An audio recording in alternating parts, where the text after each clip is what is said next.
All right, this is the Big Douglas Show. Got rapper Big Pooh with me today. Pooh, all the time people say, well, we love the interviews, but we never really hear from you guys. So today, on the first day of draft week, it will just be me and you, buddy. Are you ready? I'm ready.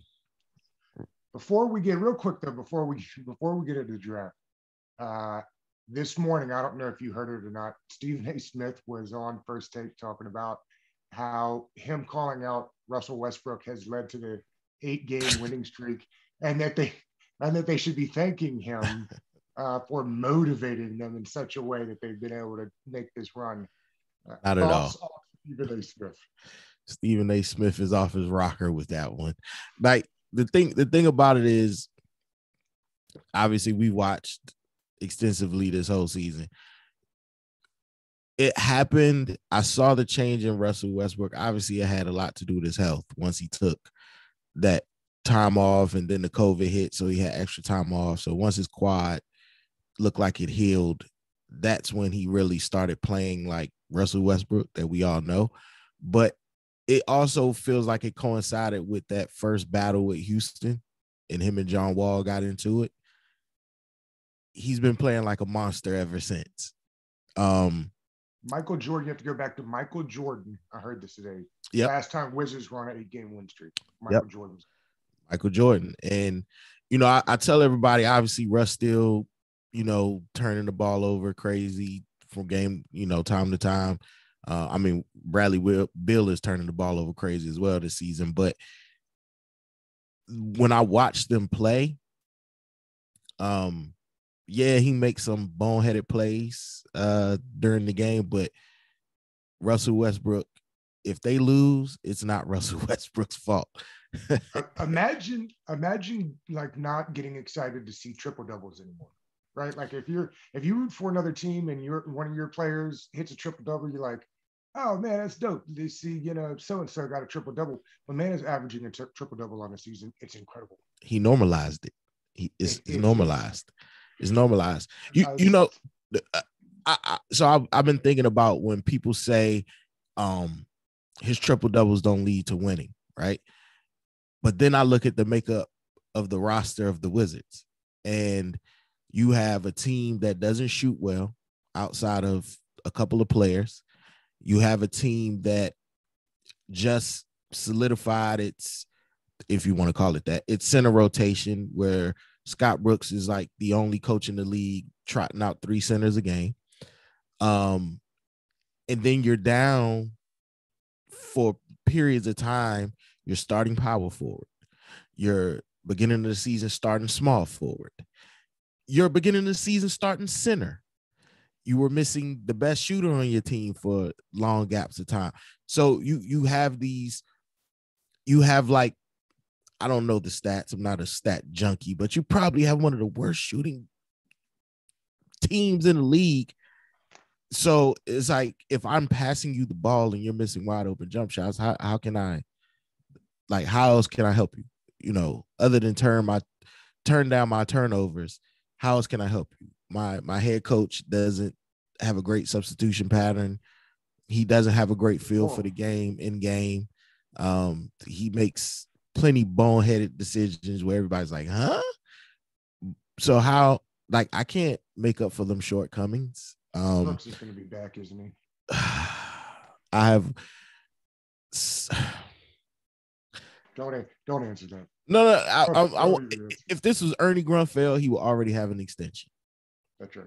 He would have had an extension because they're going to make the play-in tournament. Because they're going to make the play-in tournament. I don't know what Tommy's going to do. I have to believe that Tommy Shepard is looking and realizing that who he drafts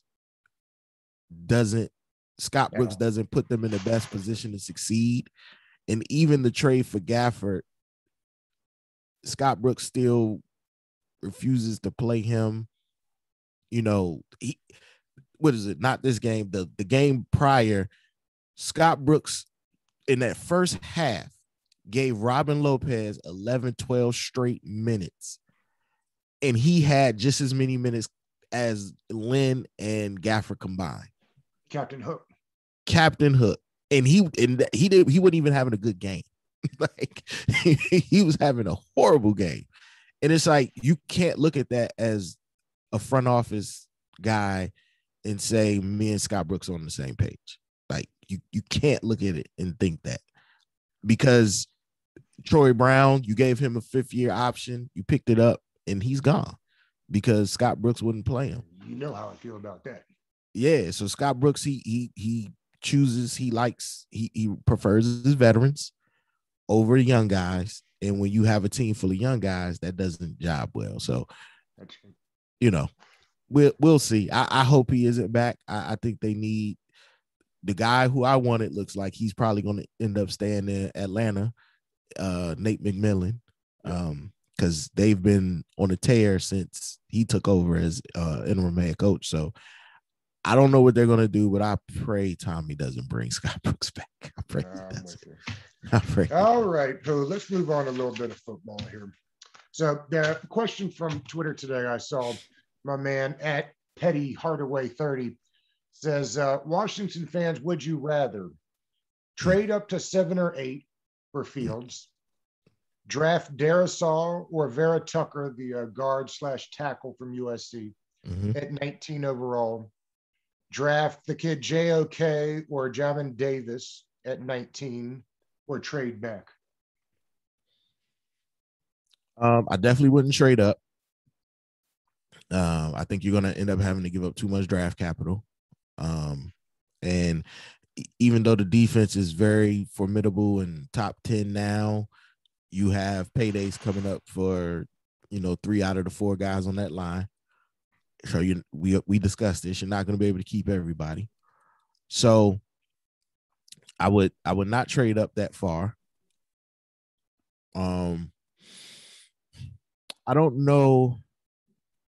It's interesting. I don't know which position they value more, linebacker or tackle, because they still don't know what they have in Sadiq Charles. Yeah. So I'm thinking Ron Rivera will go linebacker. I will go linebacker at 19. And if the guy I really want isn't there at 19, I would trade back. I would trade back a little bit. Yeah. Right. And I probably would take Darisaw in this situation. From the people we've talked to, it doesn't sound like he's got any real chance of making it down. No, he's been rising. Because he's the third. I think he's the third tackle slated to go off the board, and he's been rising. Yeah. And trade back, depending on what you get, I guess, is right in that area. You know me, I'm high on receiver there. If a guy like Bateman is still around there, that'd be all right with me. This JOK is fine. We can do that. I have a feeling he's not going to be there either. No, because he's too versatile. But I know he's something is telling me I don't think Ron would take him though. It's interesting because we really don't know what they did last year, right? We knew because number 2 was the pick since the day the season stopped. Right. I mean, we knew it was Chase Young. So we really don't have an idea. You could look back at what Carolina did. They took a lot of D linemen. They took a lot of linebackers. They took a running back and a wide receiver. That's kind of how they went. Ron loves his linebackers. Ron loves his linebackers. He needs his leader linebacker, and I don't think JOK, even though I think he's going to be phenomenal, I don't know if he'll be it. I don't know if he'll be it. They keep saying Parsons is sliding. I have a hard time. I don't care what the immaturity issues are. I have a hard time seeing him making it to 19. He's not going to slide that far. Like, I'll be shocked and amazed if he slide that far. I'm like, what's wrong with him? Like, what is hurt? Is he injured? Like, what does his medical show? I don't think he's gonna go that far because I think Denver is gonna probably go either Michael Parsons or if they can't get a quarterback. I think that's the problem at 19 is you have no idea how this thing is going to shake out in front of you this year, and it leaves open so many possibilities. But I would, like I said, if my 1 or 2 guys that I have slated to go 19 isn't there at 19, I'm seeing if I can trade back a little bit. because I just think this is a draft where, as I was trying to do my own mock drafts, I was seeing how once it got to 19, depending on how things, because it's all going to depend on who moves around for quarterback, who's going to move around for one of the edge rushers, or one of the wide receivers. Like it depends on that jockeying in front of Washington. But like you said, it has a chance that nobody that we think they want is going to be there at 19, or a plethora of them can be there at 19. You just have no idea. Who, the other interesting thing is, the more guys we've talked to the last couple of weeks, we've heard running back at 19 a bunch. And that has always surprised me when people say that. First of all, and we'll get your opinion on this in a second, but I'm just never drafting a running back in the first round. I mean, it's just my personal draft philosophy. If I was running the board, I just cannot see taking a running back in the first round because there's just so much proof of all the value this later. And it's interesting. The more people that we talk to about draft specific stuff, and they really get you in the mind frame of pick location, value, and assets spent and draft. Mm-hmm.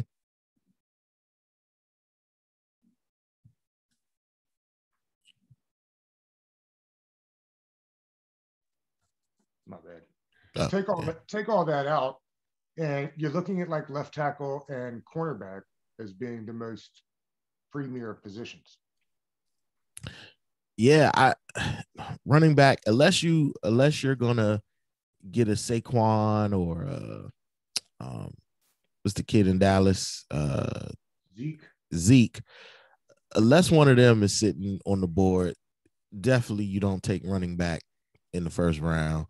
I know they're definitely not going to take running back in the first round. They are very high on Antonio Gibson. So I just have no understanding of people even mocking a running back to them at 19 because they have so many other needs over a running back. They obviously they love Antonio. They love 41. I can't remember his name. McKissick. They were good with Peyton Barber. You can find a running back on the scrap heap that fill in the role. They still have Lamar Miller. They brought him back on a year. I know they just cut Bryce Love, but this wasn't the staff that drafted him anyway.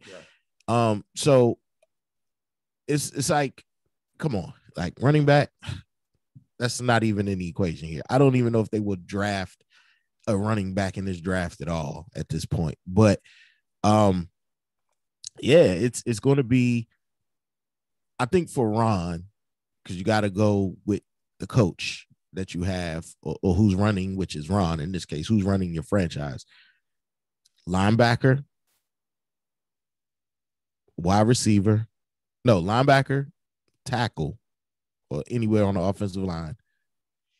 Then probably like wide receiver, safety, then you get into some, depth picks. You pick up another DN down in the draft, a tight end. They need a tight end.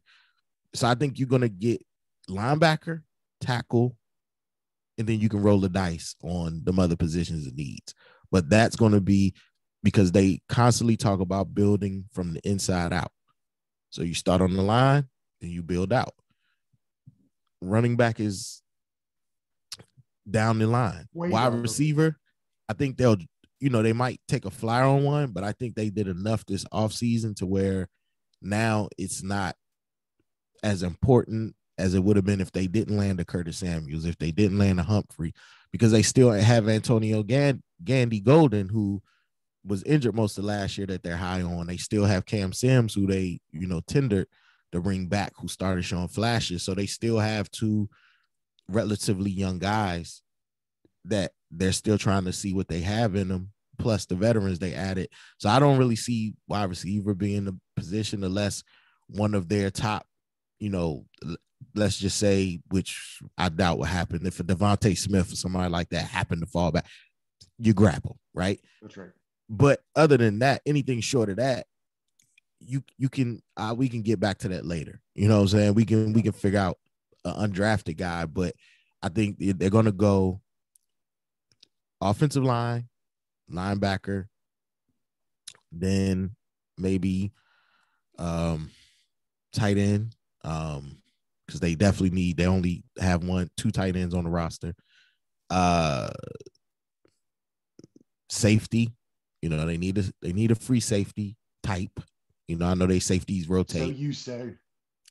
Listen, I like Reeves, but they can get better. They can get better there. Yeah. So they're gonna need somebody that can fly around on that back end, cover from sideline to sideline. And that could be the kid Mooring, right? He's moving up boards quickly. That could be Mooring. I saw Rihanna Walker. She mocked another kid. I think it was from UCF in the second round. Grant, I think, or Gant. Yeah, Grant. To Washington. Because he has a lot of range back there. So it's going to be. I think the thing about Washington this year is that they playing things so close to you have no idea what they're going to do. Like they're not revealing anything. They're not giving you any leads. There's no leaks. There's no. When you hear interviews, they just give you coach speak. You have no idea what they're going to do. They have given no hints.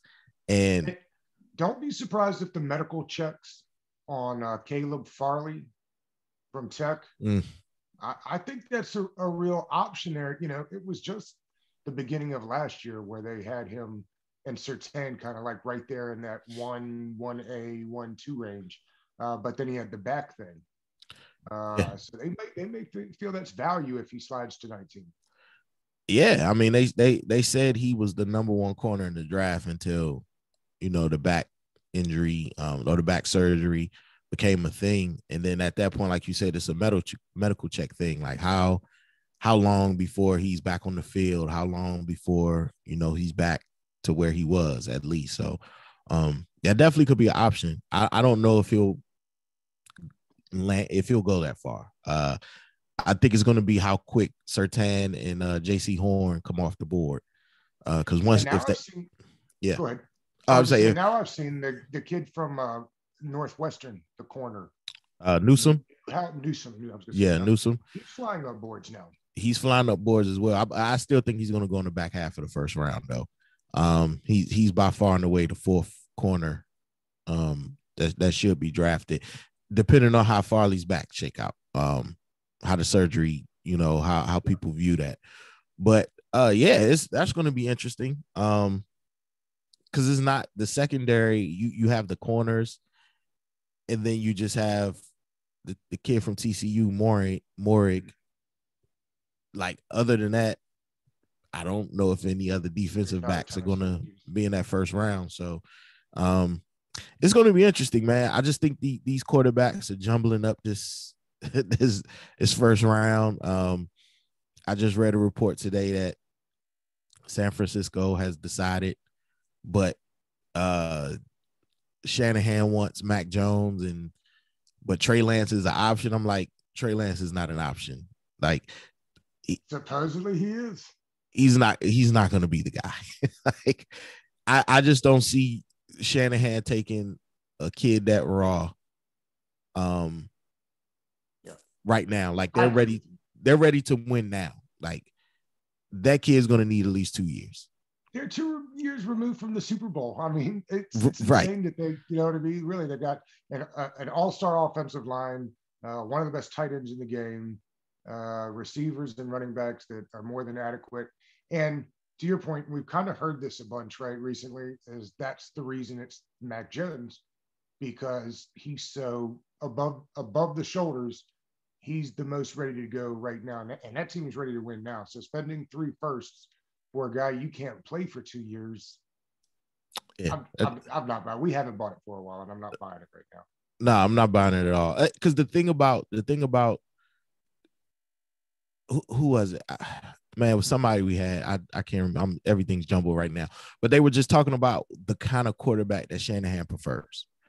And while Justin Fields is the superior athlete and has the higher ceiling for quarterback, he's not the quarterback that Shanahan prefers. You know, Mac Jones is the prototypical quarterback that Shanahan prefers. So when you have all that adding and add on to the fact that they're ready to go now, Trey Lance is nowhere in that equation for me. Like, he's nowhere. And I'd find it interesting to really get an honest answer on it. They traded all those firsts for Mac Jones. I fully believe that. And I think they did that because much like when Daniel Jones, right? Everybody was clowning that there was any idea he would go that high. Well, a lot of people, including Washington, were hoping for Daniel Jones. Mm-hmm. And they knew they had to go up that high. And I think people are slipping again if they think that people inside NFL buildings weren't excited about not having to teach a kid how to play quarterback. You know, and that's exactly what Mac Jones is. I think that Shanahan was worried people would jump for Mac.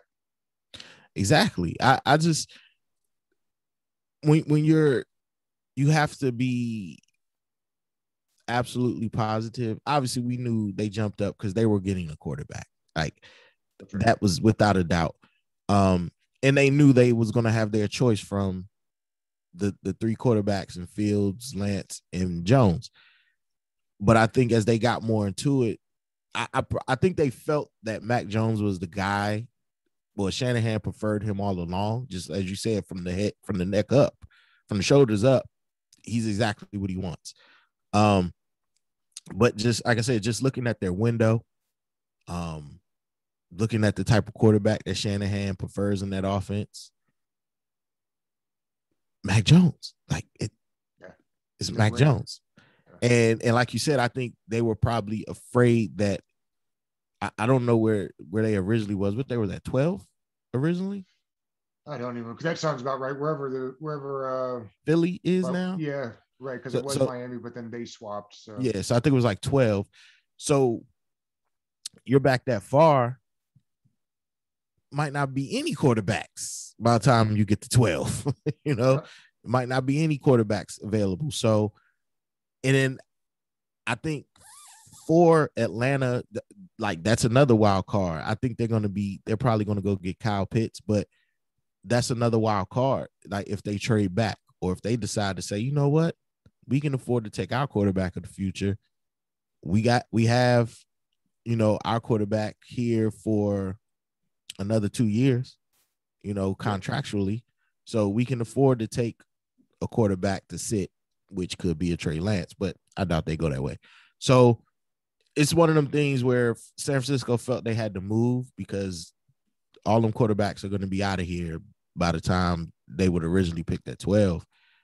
I just don't think people want to believe that Mac Jones, who was the 5th rated quarterback out of the top 5, is the guy that they traded all them picks for. I think that's the thing.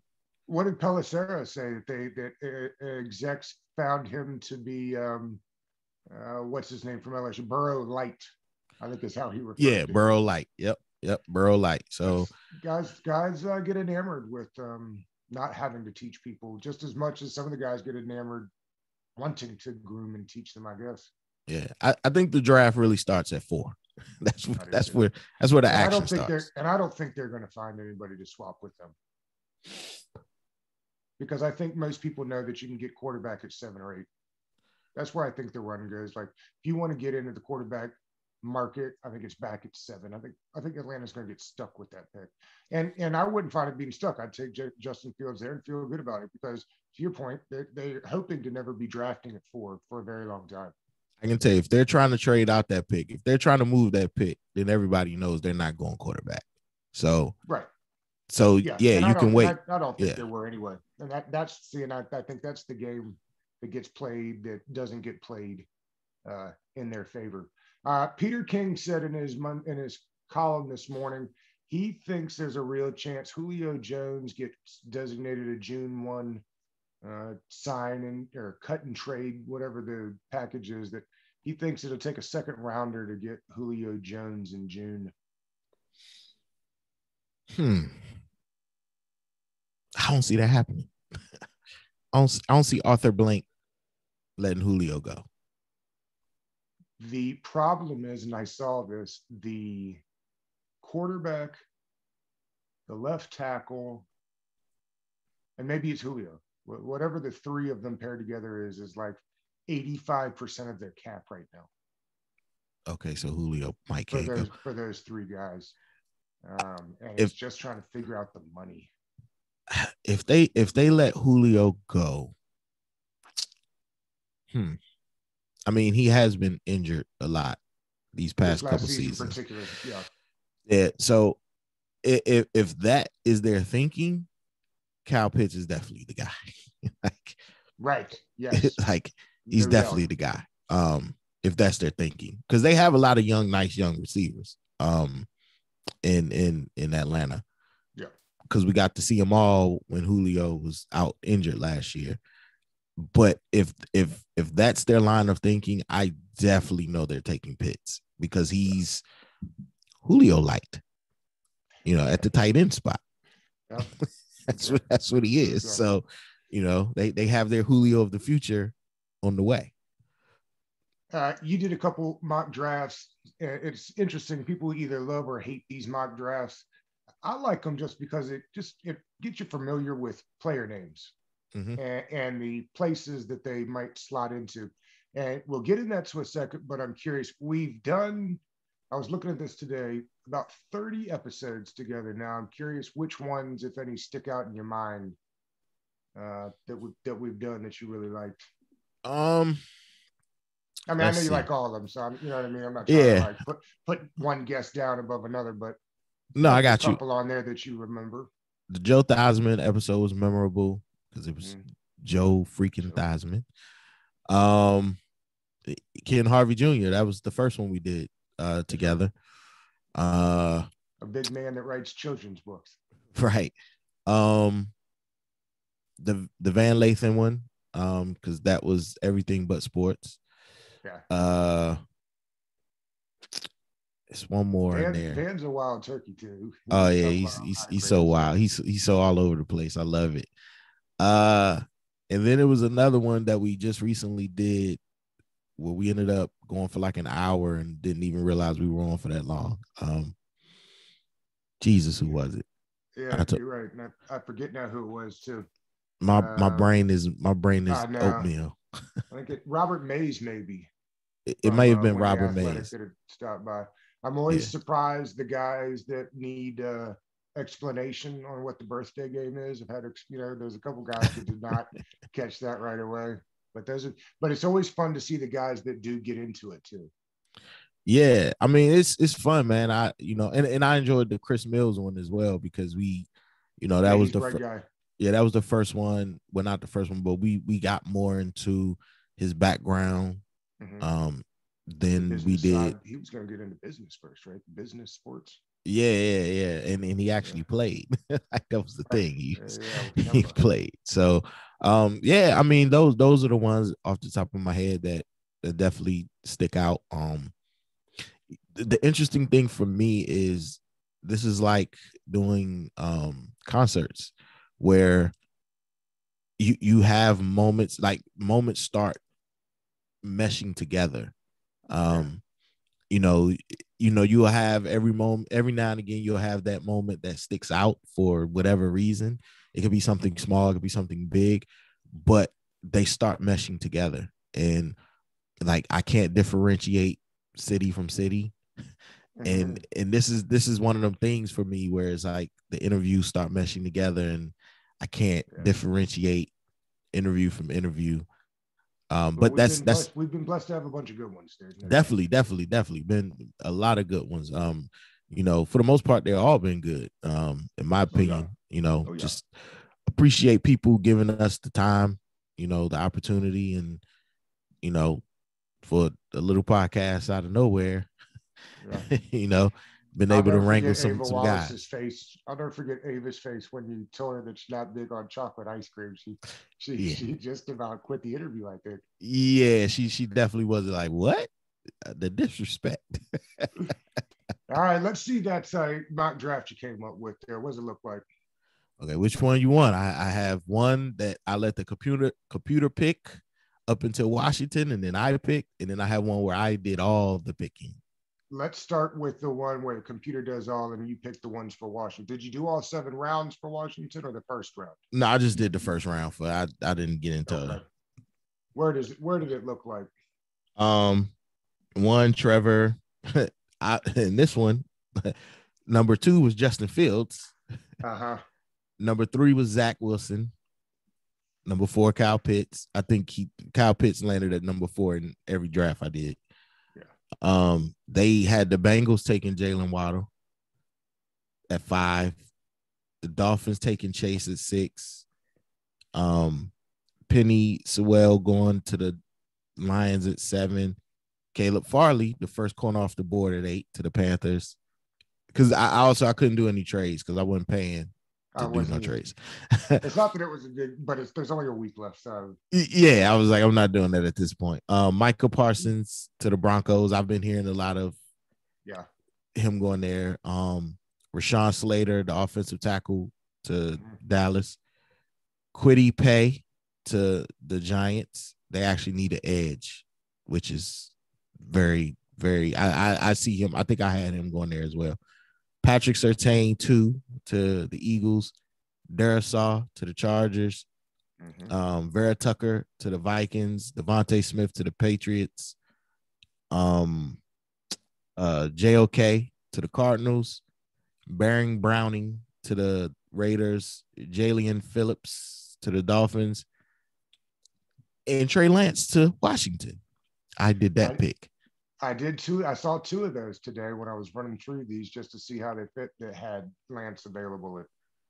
Yeah, like it had him available. So I was like, if he's available, I think if a quarterback, which I doubt, but if a quarterback falls that far, Washington's definitely going to scoop him.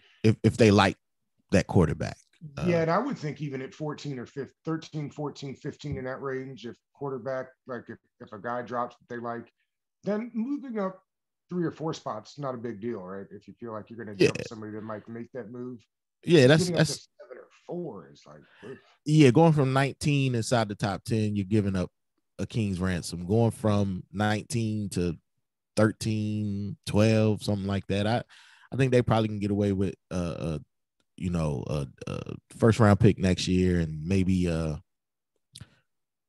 day 2 pick or something. To go up a couple slots. But I mean that was I just went to Washington. That's the draft where I just picked Washington. Now the one I picked, I did the whole first round. Okay. Trevor at 1, Wilson at 2, Mac Jones at 3, Pitts at 4, Penny Sewell at 5, Jamar Chase at 6, Michael Parsons at 7, Rashawn Slater at 8.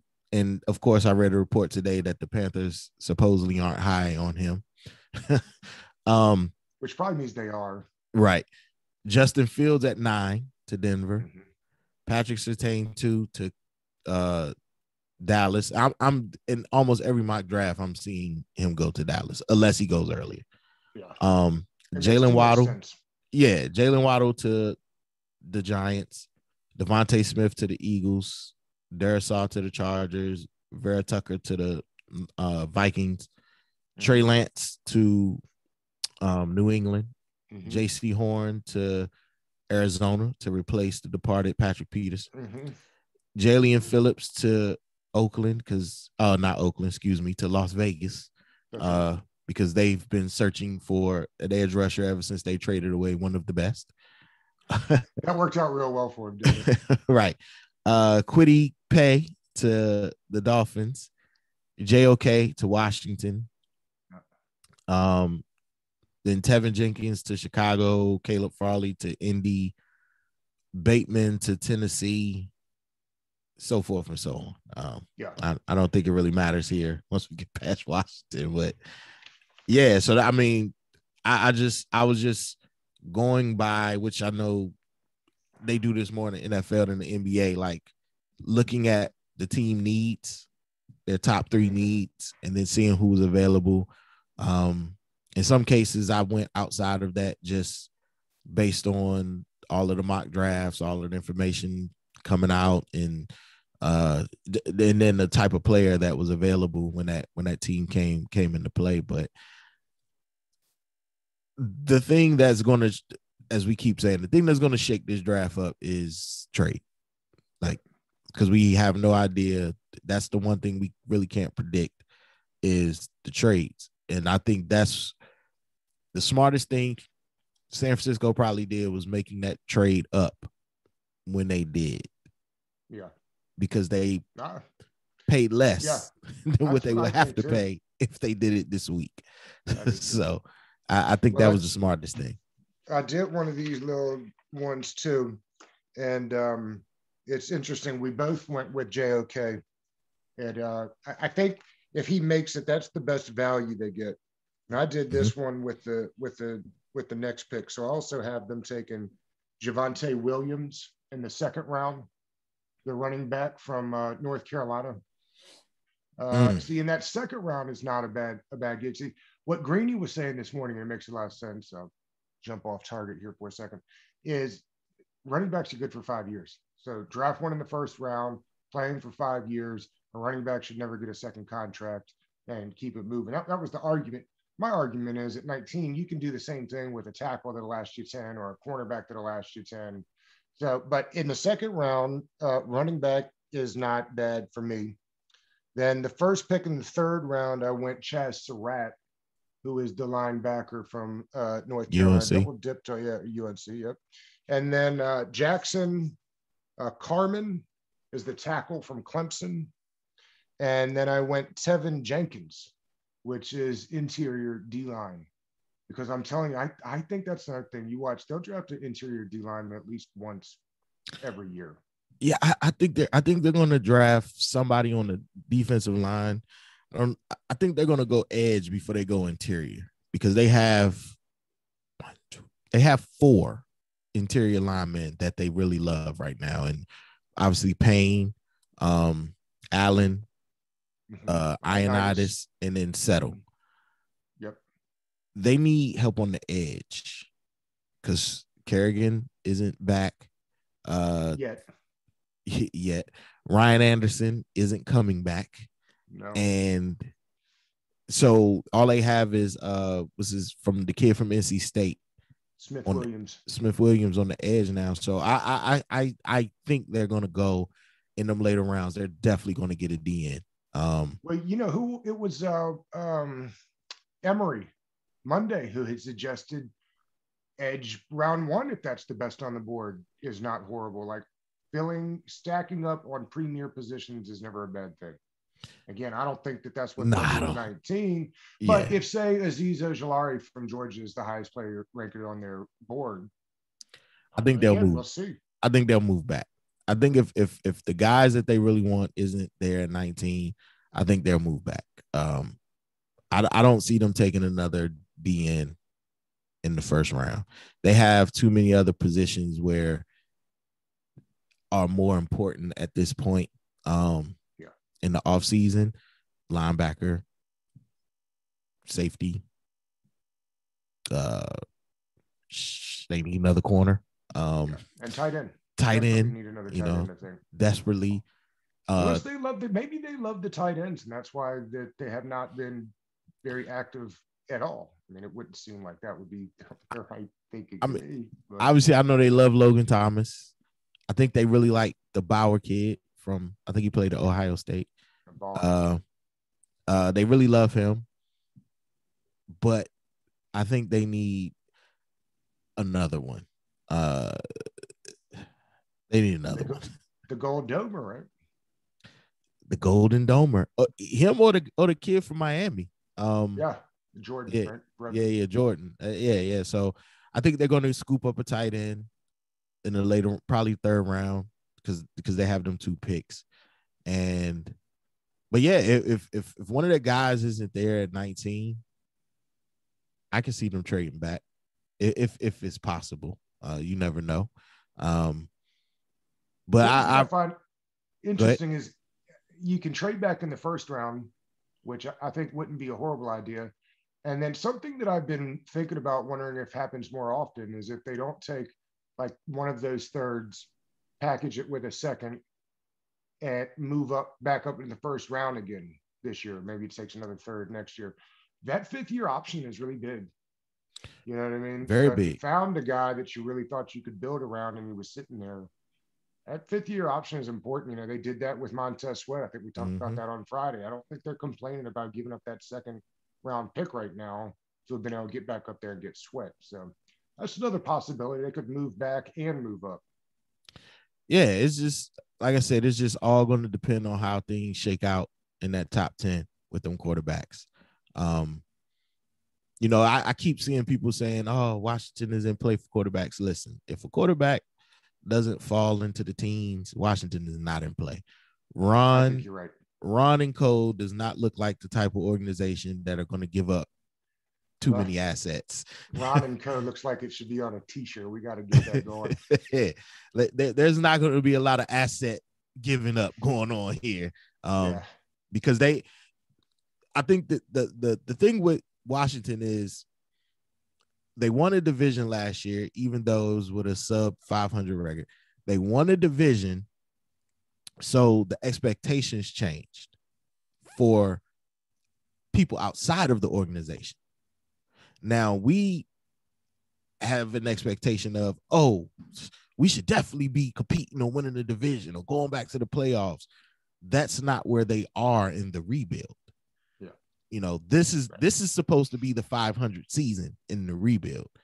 And so I think that is going to be the thing where people outside of the organization feel like, oh, they need to go all in, where the organization is like, no, this is only season 2 of a 3-year turnaround. You can't skip processes in that turnaround. So it's definitely going to be interesting. Well, and we already have Taylor Heineke. This isn't about Heineke. Because of this quarterback carousel that's going on this year, I believe there's going to be quarterbacks that become free agents next season that you can do another 1-year stopgap.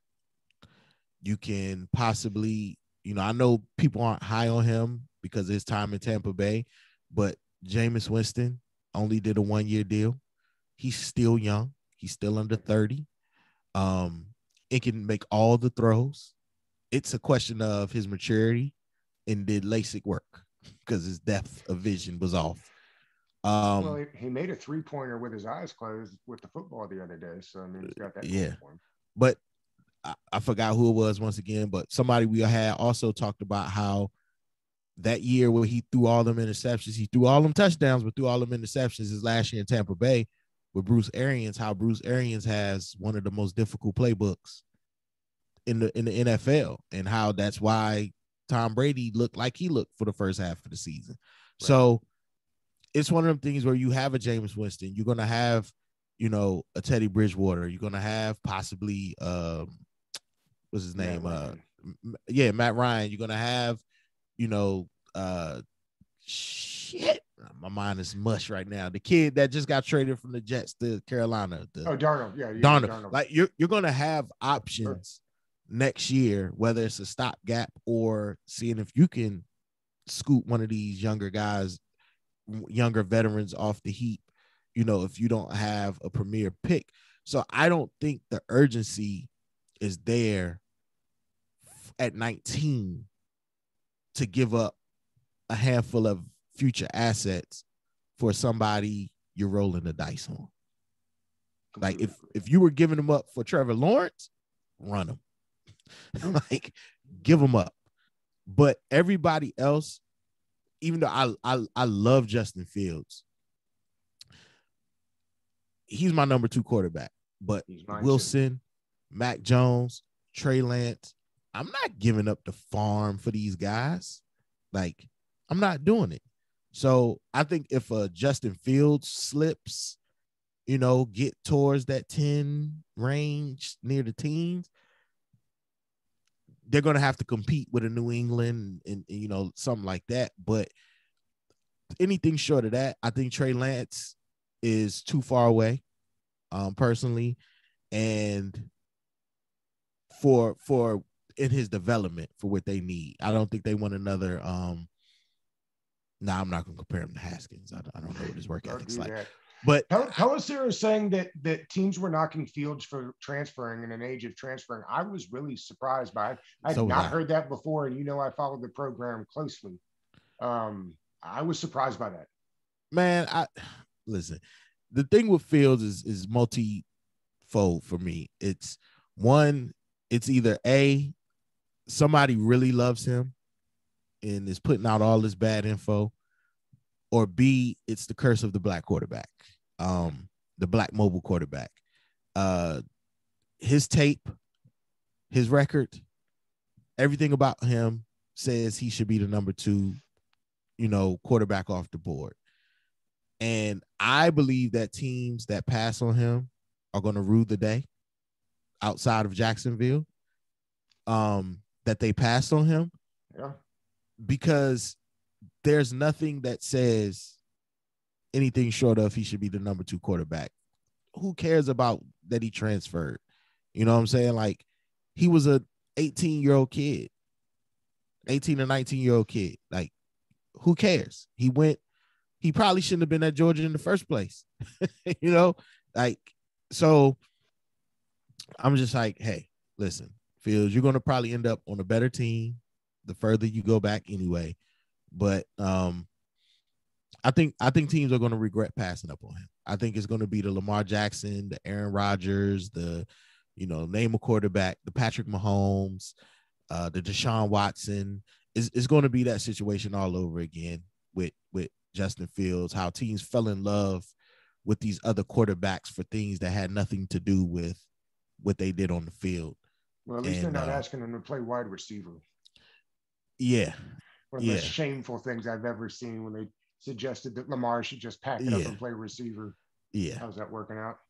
Yeah. Well, Pooh, it is day 1 of draft week. So who knows what will happen between now and Thursday. But we'll have Sam Fortier from the Post on Wednesday to help us shake it out a little bit more. Awesome. I can't wait. I'll probably do another 1-2 mock drafts by then, going off things that I'm hearing out here in the NFL world. I would be shocked if it happens, but then again, I won't if we see another trade before Thursday. I don't think teams are willing to wait until the deadline. It's tough because if you think you're making the right move and getting up to 7, then all somebody else has got to do that really wants them is get to 4. And then you're sitting at 7, trying to figure out. I guess you're mad or praying that the tight end falls. But that's the odd thing about getting up for quarterback. It's a weird year, so it'll be interesting to see how it shakes out. Absolutely. All right, Pooh, we'll see you on Wednesday. Yes, indeed. Until then. All right, brother. Yep.